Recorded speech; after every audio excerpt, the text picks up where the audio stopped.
Le maintien de la posture, de la position debout par exemple, nécessite en permanence des contractions musculaires coordonnées. Pour la plupart, ces contractions sont involontaires et font intervenir un mécanisme appelé réflexe myotatique.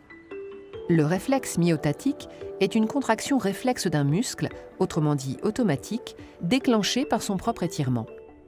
C'est ce type de réflexe qui est déclenché par le médecin lorsqu'il frappe un coup sec sur un tendon musculaire, étirant ainsi le muscle qui, en réponse, se contracte brutalement.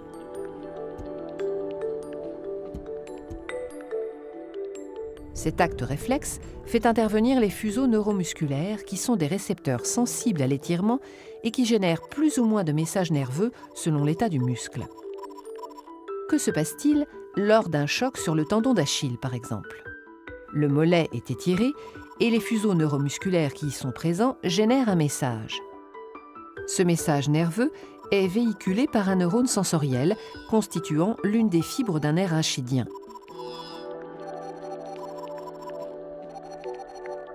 Le message nerveux est de nature électrique. Il correspond à des variations de la polarité membranaire du neurone qui le véhicule, générées par des échanges d'ions. Il est constitué de signaux nommés potentiels d'action. C'est la fréquence des potentiels d'action qui code le message.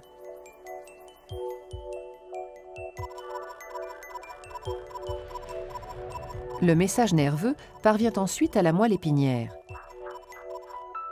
Pour y arriver, il emprunte la racine dorsale du nerf rachidien. Là, il est traité dans la substance grise, de manière à générer ou non une réponse. L'arrivée du message nerveux sensitif entraîne la formation de signaux électriques dans un neurone moteur ou motoneurone. Ces signaux seront véhiculés par l'axone du motoneurone ou fibre nerveuse motrice, en empruntant cette fois la racine ventrale du nerf rachidien. Le message nerveux moteur transite ensuite tout le long de cette fibre nerveuse jusqu'au mollet. Le message nerveux moteur parvient alors à l'extrémité de la fibre nerveuse, c'est-à-dire à la jonction entre le nerf et le muscle, encore appelée synapse neuromusculaire. Il déclenche la libération d'un neurotransmetteur, l'acétylcholine. Cette molécule se fixe sur des récepteurs présents au niveau des fibres musculaires qui se contractent alors. On dit qu'elles sont les effecteurs du mouvement réflexe.